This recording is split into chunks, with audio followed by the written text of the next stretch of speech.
Student, आज हम बता रहे हैं समांतर श्रेणी। ठीक है, प्रश्नावली 5.1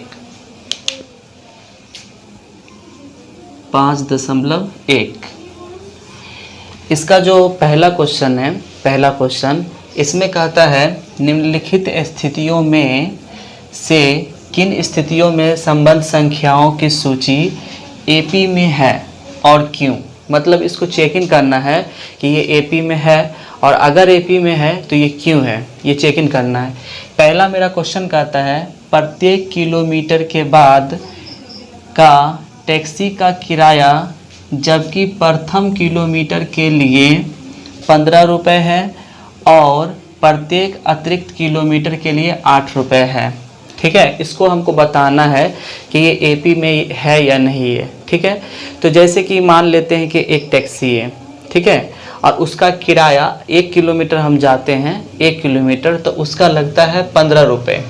ठीक है, तो एपी के हिसाब से मेरा जो ए हुआ वो हुआ 15।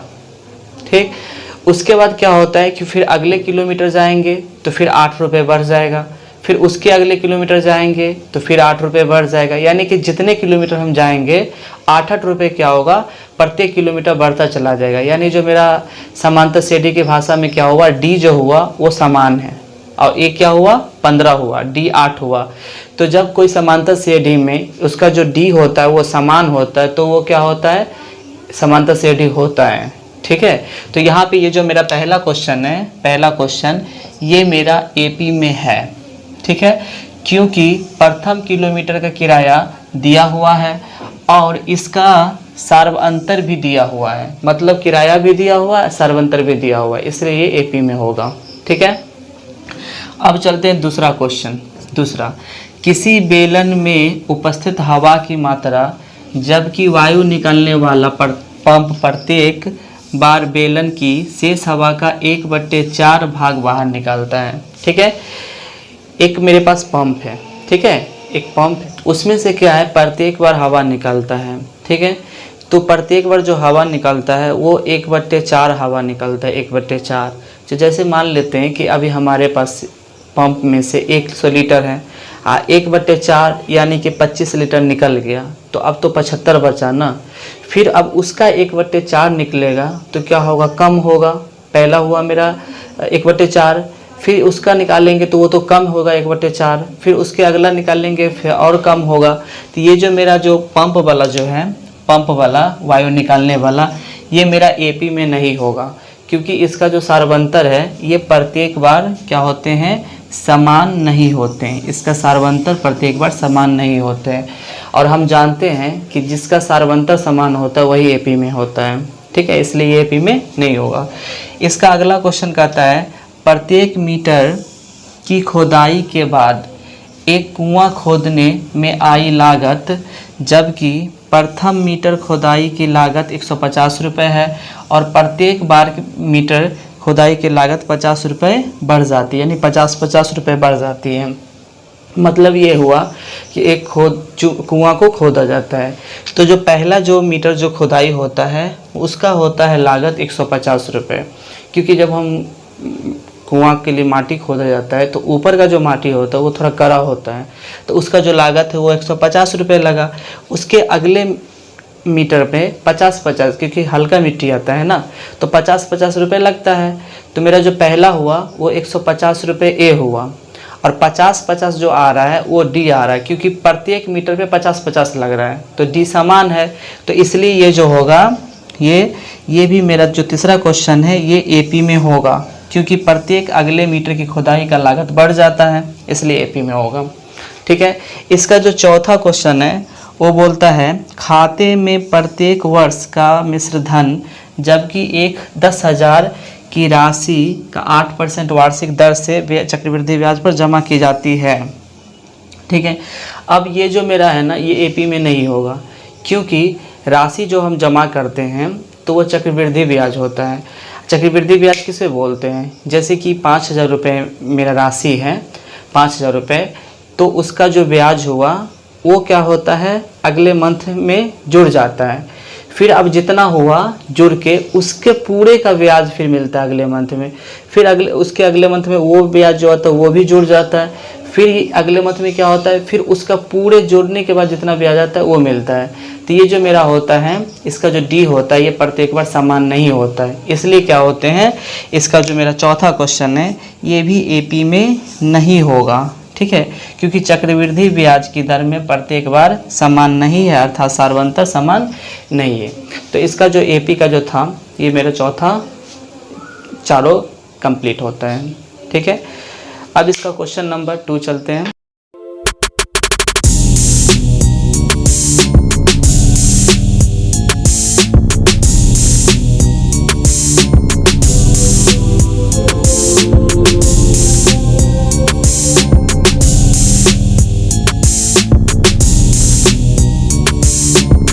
समांतर श्रेणी का दूसरा नंबर का जो क्वेश्चन है वो हम बता रहे हैं। ठीक है, इसमें कहता है दी हुई एपी के प्रथम 4 पद लिखिए। ठीक है, जबकि मेरा जो प्रथम पद है वो ए है और सार्वंतर डी ये दिया हुआ है। ठीक है, इसका 4 गो पद हमको निकालना है। तो 4 गो पद निकालने के लिए क्या करते हैं, हम फॉर्मूला लगाएंगे। ठीक है, और हमको प्रथम 4 पद निकालना है, 4 पद, प्रथम 4 पद। ठीक है, तो इसका जैसे कि क्वेश्चन नंबर ये 1 है मेरा। ठीक है, तो यहाँ पे हम लिख लेंगे, 1 नंबर बना रहे हैं, तो a बराबर 10 और d बराबर 10। ठीक है, तो a तो मालूम है 10। ठीक है, a2 बराबर निकालेंगे तो a प्लस d होगा। तो मेरा a जो है 10 है और d मेरा 10 है, तो ये हो गया 20। ठीक है, तो a2 निकल गया, दूसरा पद निकल गया। फिर हम निकालेंगे a3, तो a प्लस होता है 2d। तो a तो मेरा 10 है, 10, तो यहाँ पे 10 लिख दिए, और 2 अगुने d मेरा 10 है, 10, तो यहाँ पे 10 होगा, और 10 दूना ये 20, तो ये हो जाएगा 30। तो मेरा तीसरा पद भी निकल गया। ठीक है, फिर हम निकालेंगे a4 यानी चौथा पद, तो a प्लस होता है 3d। तो a मेरा 10 है, 3 सूत्र से और d का मान आएगा 10, तो यहाँ पे 10 हुआ, अब प्लस 3 दाहें 30, तो बराबर हुआ 40। तो मेरा जो क्वेश्चन कह रहा था कि समांतर श्रेणी का प्रथम 4 पद लिखिए, तो यहाँ पे जो मेरा पहला पद है वो मेरा 10 है, दूसरा पद है 20 है, तीसरा पद 30 है और चौथा पद 40 है। तो इसका जो आंसर होगा 10, 20, 30, 40, ये इसका आंसर है। ठीक है, उसी प्रकार से इसका दूसरा क्वेश्चन, इसमें मेरा प्रथम पद a दिया हुआ -2। ठीक है, तो इसका दूसरा क्वेश्चन बनाते हैं, a बराबर -2 और यहाँ पे d बराबर है 0। ठीक है, तो द्वितीय पद लिखेंगे तो a प्लस d, तो a बराबर -2 और d 0 है, तो बराबर हो गया -2। a3 निकालेंगे तो a प्लस 2d, तो a हो गया a -2 और प्लस 2 और गुने d का मान 0, तो ये -2 और प्लस 2 को 0 से गुना करेंगे तो ये 0 हो जाता है, 0, तो बराबर हो जाएगा -2। तो मेरा a3 भी निकल गया -2। फिर हम a4 निकालेंगे तो a प्लस होता है 3d, तो a का मान -2 और प्लस 3 इंटू d का मान 0, तो -2 और प्लस 3 को 0 से गुना करेंगे तो ये 0 होगा, 0, तो बराबर हो गया -2।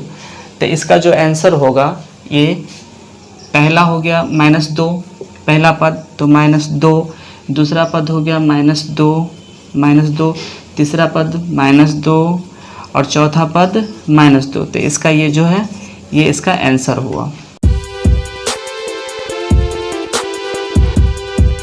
तो तीसरा क्वेश्चन a बराबर 4 d बराबर -3।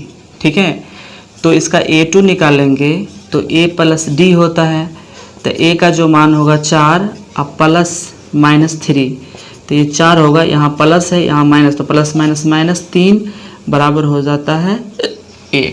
ये मेरा a2 निकल गया। फिर a3 निकालेंगे तो a प्लस 2d, तो a का मान होगा 4 और प्लस 2 और गुने d का मान -3, तो 4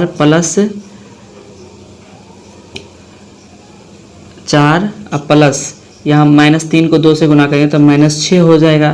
तो ये हो जाएगा 4 - 6 बराबर -2। फिर इसका A4 निकालेंगे। A4 बराबर होता है A प्लस 3D। तो A का मान 4 और प्लस 3 और गुने D का मान -3।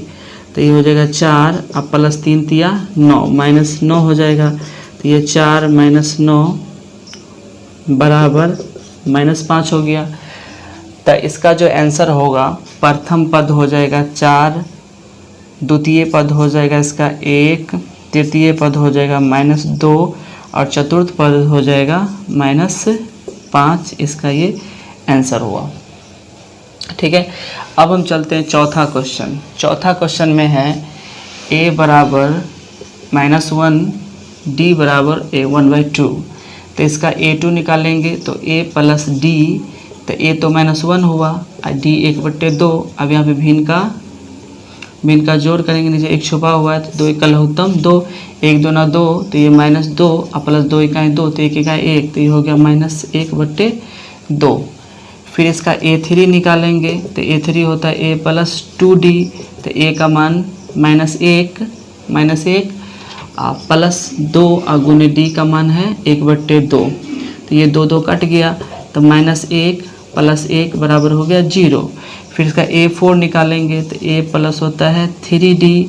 तो A का मान होगा -1 और प्लस 3 और गुने D का मान 1/2। तो ये हो गया -1 और प्लस 3/2। अब यहाँ पे भिन्न का जोड़